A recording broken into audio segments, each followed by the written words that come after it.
नमस्कार दोस्तों, welcome to my channel. तो दोस्तों जो हमारी जो सीरीज़ चल रही थी वो क्षेत्रमिति के टॉपिक के ऊपर चल रही थी। जी हाँ दोस्तों, जो हमारा मेंसुरेशन टॉपिक है उसके अंदर जो इसका जो अर्थ है क्षेत्रमिति, ठीक है, इसके ऊपर एक हमारी सीरीज़ चल रही थी। उसके अंदर हमने क्लियर किया था, वर्ग क्लियर किया था, आयत क्लियर किया था और वृत्त क्लियर कर दिया। ठीक है दोस्तों, अब हम आज पढ़ने वाले हैं त्रिभुज। जी हाँ दोस्तों, त्रिभुज का क्षेत्रफल हो गया या फिर त्रिभुज का परिमाप हो गया। इस वीडियो के अंतर्गत हम सीखेंगे कि त्रिभुज कितने प्रकार के होते हैं और उसके फॉर्मूलाज क्या क्या होते हैं। ठीक है दोस्तों, तो पूरा कॉन्सेप्ट क्लियर करेंगे। अब दोस्तों ये जो टॉपिक है आपके 10th तक जो एग्ज़ाम है उसके अंदर गणित के अंदर आता है और आपके कंपटीशन एग्ज़ाम के अंदर भी ये सारे सवाल आते हैं। और दोस्तों अगर आप रीट की तैयारी कर रहे हो तो उसके अंदर भी आपको ये क्वेश्चन देखने को मिलते हैं। तो चलिए दोस्तों, सबसे पहले बात कर लेते हैं कि त्रिभुज होता क्या है, यानी कि त्रिभुज की परिभाषा क्या है। तो सबसे पहले मैं यहाँ पर लिख देता हूँ त्रिभुज। ठीक है दोस्तों, त्रिभुज की परिभाषा है कि तीन भुजाओं से घिरी बंद आकृति जिसके तीनों कोणों का योग 180 डिग्री होता है। जी हाँ दोस्तों, त्रिभुज है, ये हमारा त्रिभुज हो गया, इसके तीनों कोणों का योग है ना वो 180 डिग्री होना चाहिए और तीन भुजाएं हैं ही, उसको हम त्रिभुज कहते हैं। ठीक है दोस्तों, अब देखिए दोस्तों कोण है, कोण तीन प्रकार के होते हैं, सॉरी 4 प्रकार के होते हैं। न्यून कोण होता है, समकोण होता है, अधिक कोण होता है, एक होता है पूरक कोण। 4 प्रकार के कोण हो गए। अब दोस्तों तीनों कोणों का योग 180 डिग्री होना चाहिए।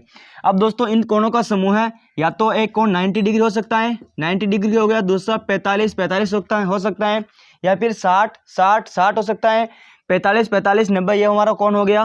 इस प्रकार हम त्रिभुज को डिवाइड करते हैं। अब दोस्तों इसके आधार पर त्रिभुज 4 प्रकार के होते हैं। तो देखिए त्रिभुज कितने प्रकार के होते हैं, 4 प्रकार के। मैं इनको डिवाइड कर लेता हूँ। देखिए यहाँ पर हमने लाइन खींच दी, डिवाइड कर देते हैं। तो देखिए त्रिभुज 4 प्रकार के होते हैं। सबसे पहले होता है समकोण त्रिभुज। कौन सा होता है? समकोण त्रिभुज। उसके बाद होता है समद्विबाहु त्रिभुज, समद्विबाहु त्रिभुज। उसके बाद होता है समबाहु त्रिभुज।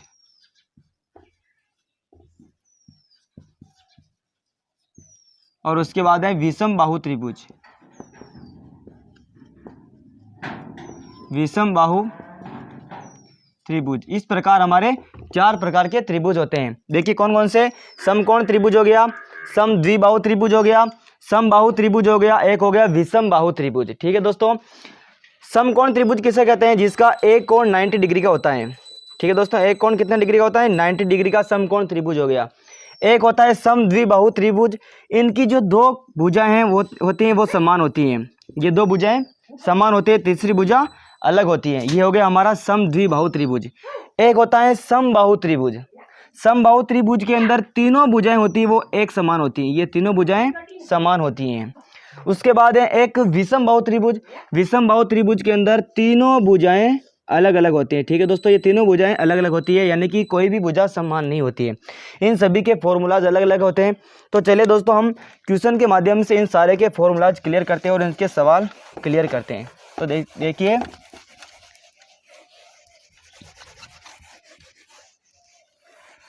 सबसे पहला जो फॉर्मूला है वो है समकोण त्रिभुज का। तो मैं आपके सामने क्वेश्चन भी यहाँ पर रख देता हूँ। तो देखिए सबसे पहला क्वेश्चन है समकोण त्रिभुज वाला। एक त्रिभुज का क्षेत्रफल ज्ञात कीजिए जिसका आधार 20 सेंटीमीटर तथा ऊंचाई 15 सेंटीमीटर है। यानी कि देखो ये आपके सामने सवाल है, इसका हल यहाँ पर लिख देता हूँ। समकोण त्रिभुज का क्षेत्रफल, समकोण त्रिभुज का क्षेत्रफल इसका होता है 1/2 इंटू आधार इंटू ऊंचाई, 1/2 आधार इंटू ऊंचाई। अब देखिए दोस्तों 1/2 सूत्र के ऐसे कैसे चलेंगे? इंटू आधार कितना है? आधार दे रखा है 20 सेंटीमीटर और इसकी ऊंचाई कितनी दे रखी है? 15 सेंटीमीटर। इसको आप कच्चा चित्र बना करके भी देख सकते हो। देखिए कच्चा चित्र ऐसे बनता है, ये समकोण त्रिभुज हो गया, इसकी आधार कितनी है? 20 सेंटीमीटर, ये हो गया आधार, और ऊंचाई कितनी है? 15 सेंटीमीटर। इस प्रकार हम निकाल सकते हैं। हल करिए, 2 के पहाड़े से 20 कट जाएगा 10 बार में, 10 को 15 से गुणा करिए, 150 इसका आंसर हो जाएगा 150। अब देखिए इकाई क्या दे रखी है? सेंटीमीटर, तो ये हो जाएगा वर्ग सेमी। ये लिखना बहुत ही जरूरी है। इस प्रकार हम समकोण त्रिभुज का क्षेत्रफल निकाल सकते हैं। तो चलिए अगला सवाल देख लेते हैं, समद्विबाहु त्रिभुज का क्षेत्रफल। चलिए आपके सामने स्क्रीन के ऊपर सवाल रहा है, समद्विबाहु त्रिभुज का क्षेत्रफल। देखिए, समद्विबाहु त्रिभुज का क्षेत्रफल बताइए जिसकी सम्मुख भुजा 6 सेंटीमीटर व अन्य भुजा 8 सेंटीमीटर हो।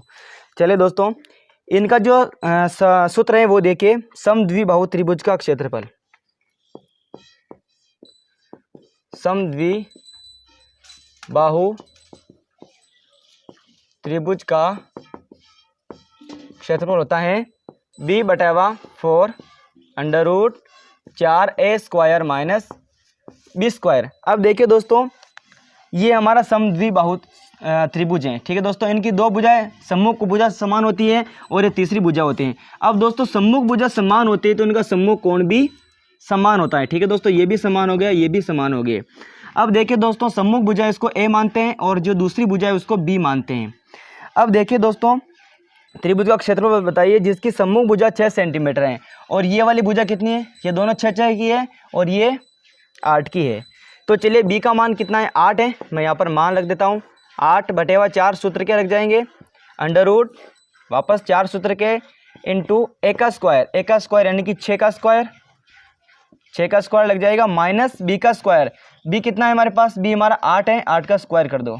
हल करिए, 4 से कट जाएगा, 4 दूनी 8, ये 2 हो जाएगा यहाँ पर, √ 4 इंटू 6 को 6 से गुणा करो 36 आएगा, माइनस करो 8 को 8 से 64।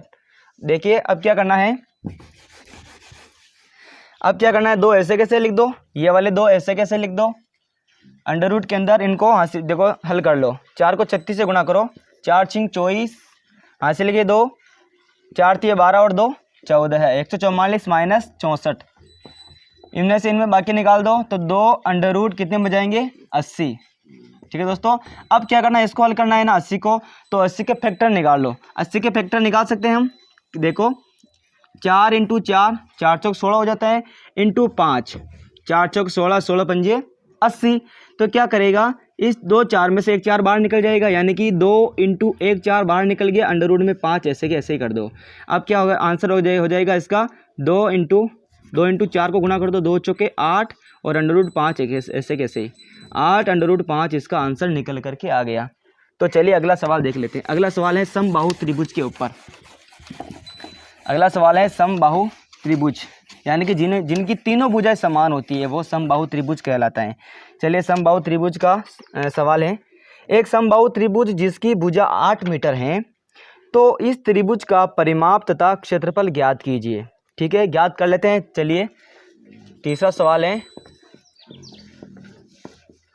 समबाहु त्रिभुज का क्षेत्रफल हो गया, इसका सूत्र होता है, समबाहु त्रिभुज का क्षेत्रफल होता है वो होता है √3/4 इंटू भुजा स्क्वायर, √3 × 4 भुजा स्क्वायर है ना।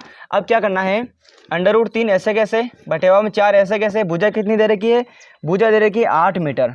तो देखो 8 × 8 कर दो, क्योंकि 2 बार लिखना है। अब 4 के पाड़े से 8 कट जाएगा, 4 दूनी 8, गुणा कर लो 8 को 2 से, 8 दूनी 16 और √3 इधर लगा दीजिएगा, तो 16 √3 इसका आंसर हो जाएगा। अब 16 √3 क्या है, तो मीटर है ना, मीटर है, तो ये वर्ग मीटर इसकी इकाई लग जाएगी, वर्ग मीटर। इस प्रकार हम समबाहु त्रिभुज का क्षेत्रफल भी निकाल सकते हैं।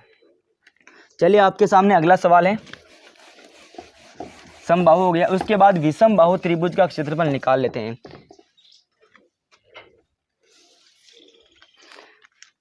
चलिए विषमबाहु त्रिभुज का सूत्र है, देखो कोई त्रिभुज ABC इस प्रकार हो कि AB बराबर 16 सेंटीमीटर, BC बराबर 12 सेंटीमीटर तथा भुजा AC बराबर 20 सेंटीमीटर हैं। 3 भुजा दे रखी हैं। तो देखिए चौथा सवाल है, विषमबाहु त्रिभुज का क्षेत्रफल का सूत्र होता है, ये हीरोन के सूत्र से निकलता है। तो चलिए क्या करते हैं, सबसे पहले ये हमारा त्रिभुज बन गया, उसके बाद कौन सी भुजा है, ABC, ठीक है। AB की कितनी लंबाई है, 16 सेंटीमीटर, BC की लंबाई है 12 सेंटीमीटर और AC की लंबाई है 20 सेंटीमीटर। तो क्या करना है, सबसे पहले इसका अर्ध परिमाप निकालना है। क्या निकालना है, अर्ध परिमाप। अर्ध परिमाप यानी कि पूरा परिमाप निकाल करके, यानी कि a प्लस बी प्लस सी, यानी कि तीनों भुजाएं को जोड़कर 2 का भाग लगा दो और अर्ध परिमाप निकल जाएगा। दोस्तों पिछला सवाल था समबाहु त्रिभुज का, जिसके अंदर परिमाप में निकालना था। तो परिमाप उसका 8 × 3 कर दो, क्योंकि तीनों भुजाओं को जोड़ी तो परिमाप होता है। तो 8 × 3 8 या 24 होगा उसका। इसका देखो तीनों भुजाओं को जोड़ो, यानी कि 16 + 12 + 20 बटेवा में 2 हो जाएंगे। इनको जोड़ने पर हमारे पास 48 आ जाता है। 48 में 2 का भाग लगा दो तो ये 24 आ गया इसका आंसर। ठीक है, 24 हमारा अर्ध परिमाप निकला, यानी कि S = 24 आता है। इसको अर्ध परिमाप S लिखते हैं, S बराबर ये हो गया। तो चलिए अब इसका सूत्र है। ठीक है, S बराबर 24 आ गया हमारे पास। S बराबर कितना आया? 24। तो इसमें जो सूत्र लगेगा वो लगेगा S कोष्टक S - A S - B और S - C, ये इसका फॉर्मूला है। ठीक है दोस्तों, अब क्या करते हैं, अंडर लगाएंगे, फिर क्या करेंगे, इस S की जगह अर्ध परिमाप 24 लिखेंगे। 24 कोष्टक 24 - A कितनी थी हमारी भुजा? A कितनी थी? 16 थी। वापस 24 S की जगह 24 - B कितनी है? 12 है। उसके बाद वापस कोष्टक बंद, कोष्टक चालू, और वापस S कितना है? 24 है, यानी कि S की जगह 24 लिखेंगे और भुजा की जगह पर भुजा का मान लिखेंगे। वापस तीसरी भुजा 20 थी। ठीक है, अब क्या करेंगे, इसको हल कर लेते हैं। अंडर ऐसे कैसे चलेगा? उसके बाद 24 × ये देखो 24 में से 16 निकल जाएगा तो 8 बचेगा, वापस इंटू इस 24 में से 12 निकल गया तो 12 बचेगा, वापस इंटू, और इस 24 में से 20 निकला तो 4 बचेगा। अब हल करिए। अब देखिए दोस्तों, इसके फैक्टर वापस अलग अलग निकाल सकते हैं, यानी कि अगर देखो 4 × 4 होगा तो 1 4 बाहर निकल जाएगा, 2 × 2 होगा तो 1 2 बाहर निकल जाएगा। अब क्या करेंगे, देखो इस 24 है ना, तो ये 12 है, तो इसको 2 × 24 लिख सकते हैं, सॉरी 2 × 12 लिख सकते हैं। तो देखो इस 24 को क्या लिख देते हैं हम, 2 × 12, वापस ये 12 यहाँ पर पास में लिख दो, इंटू, अब देखो ये 8 है, एक 4 है, तो इसको 8 को हम 2 × 4 लिख सकते हैं, और वापस ये 4 ऐसे कैसे लिख दो, इंटू 4। अब मैं ऊपर से मिटा देता हूँ यहाँ से, देखिए अब यानी कि ये 12 और 12 एक जोड़ी बन गई, इन 4 4 की एक जोड़ी बन गई, और इन 2 2 की एक जोड़ी बन गई। तो क्या करेंगे, इन 2 में से 1 2 बाहर निकल जाएगा, इंटू इन 2 12 में से 1 12 बाहर निकल जाएगा, और इंटू इन 4 में से 1 4 बाहर निकल जाएगा। गुणा कर दो, 12 दूनी 24, 24 चौके 96, यानी कि 96 इसका आंसर आ जाएगा। अब 96 क्या है, इसका सेंटीमीटर है, तो ये वर्ग सेमी इसका आंसर हो जाएगा। ठीक है दोस्तों, इस प्रकार चलिए अगला सवाल देख लेते हैं। एक और सवाल है, सवाल एक और ऐसा है समांतर चतुर्भुज का। चलिए, एक समांतर चतुर्भुज जिसके आधार की लंबाई कितनी है, 55 सेंटीमीटर, और ऊंचाई कितनी है, 20 सेंटीमीटर है, तो समांतर चतुर्भुज का क्षेत्रफल ज्ञात कीजिए। अब दोस्तों समांतर चतुर्भुज होता क्या है, 5वां सवाल है। समांतर चतुर्भुज ऐसा होता है कि जिसकी आमने सामने की भुजा बराबर होती है, आमने सामने की भुजा बराबर होती है, और आमने सामने की भुजा समांतर भी होती है। ठीक है दोस्तों, आमने सामने की भुजा तो आयत में भी बराबर होती है। तो देखिए समांतर चतुर्भुज ऐसे बनता है ये। ठीक है, ये समांतर चतुर्भुज हो गया, इसकी आमने सामने की भुजा बराबर होगी, ये और ये बराबर होगी। अब दोस्तों समांतर चतुर्भुज आयत भी होता है, तो हम आयत को समांतर चतुर्भुज कह सकते हैं, लेकिन समांतर चतुर्भुज को आयत नहीं कह सकते, क्योंकि इसकी भुजा समांतर और टेढ़ी होती है। अब दोस्तों इनकी भुजा दे रखी है, आधार दे रखा है, देखो आधार की लंबाई कितनी है, 55 दे रखी है, और ऊंचाई कितनी दे रखी है, 20 सेंटीमीटर होती है। समांतर चतुर्भुज है। अब क्या करेंगे, इसका ये 55 इसका आधार है, इसकी ऊंचाई 20 है, तो इसकी आधार इंटू ऊंचाई इसका सूत्र हो जाएगा, आधार इंटू ऊंचाई, बस इसका आंसर यही निकल जाएगा, आधार इंटू ऊंचाई। जैसे कि आयत के अंदर लंबाई इंटू चौड़ाई होता है, उसी के अंदर ऐसे भी इसमें भी आधार इंटू ऊंचाई होगा। तो 55 × 20 को गुणा कर दो। ठीक है, 55 को 2 से गुणा करो, 2 5 10 की सुपर हासिल का 1, 2 5 10 और 1 11, और ये 0 वापस लगा दो, तो 1100 वर्ग सेमी इसका आंसर निकल करके आ जाएगा। तो चलिए इसी प्रकार एक और सवाल है, वो देख लीजिए, लास्ट सवाल है। अगर इस प्रकार का सवाल भी पूछ ले, लैंग्वेज बिल्कुल आसान है। देखिए, उस समकोण त्रिभुज का क्षेत्रफल ज्ञात कीजिए जिसकी समकोण बनाने वाली भुजाएं कितनी है, 24 सेंटीमीटर और 7 सेंटीमीटर हैं। तो देखिए छठा सवाल है, ये सवाल रहा आपके सामने। एक समकोण त्रिभुज का क्षेत्रफल ज्ञात करना है जिसकी देखो समकोण बनाने वाली भुजा कितनी है, 24 सेंटीमीटर है। तो देखिए ये बन गया समकोण त्रिभुज, ये ABC नाम दे दो इसको। इसकी देखो समकोण बनाने वाली भुजा, समकोण यहाँ पर बनता है, तो ये दोनों भुजा की लंबाई दे रखी है, एक तो 24 दे रखी है और एक कितनी दे रखी है 7 सेंटीमीटर। अब क्या करना है, इसका क्षेत्रफल निकालना है।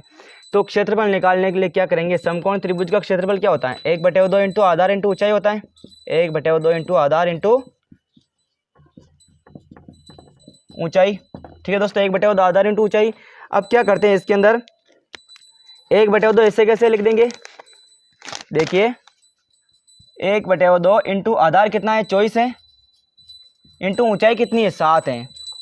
हल करिए, 2 के पहाड़े से 24 कट जाएगा 12 बार, और 12 को 7 से गुणा करिए, 12 7 84। तो 84, इसमें इकाई क्या दे रखी है सेंटीमीटर, तो 84 वर्ग सेंटीमीटर इसका आंसर हो जाएगा। तो दोस्तों इस प्रकार हमारा त्रिभुज का जो टॉपिक है वो क्लियर हो गया है, यानी कि हमारा 2D वाले सारे सवाल क्लियर हो गए हैं। एक समलंब चतुर्भुज बताया, तो उसका भी हम अगले वीडियो में हम जिक्र कर लेंगे। तो दोस्तों अगर आपको वीडियो अच्छा लगा है तो लाइक करना और अपने दोस्तों के साथ जरूर शेयर करना। और दोस्तों स्टडी पॉइंट पर नए हो तो चैनल को सब्सक्राइब करके बेल आइकन को जरूर प्रेस कर लेना। तो चलिए दोस्तों मिलते हैं अगले वीडियो में, तब तक के लिए जय हिंद जय भारत।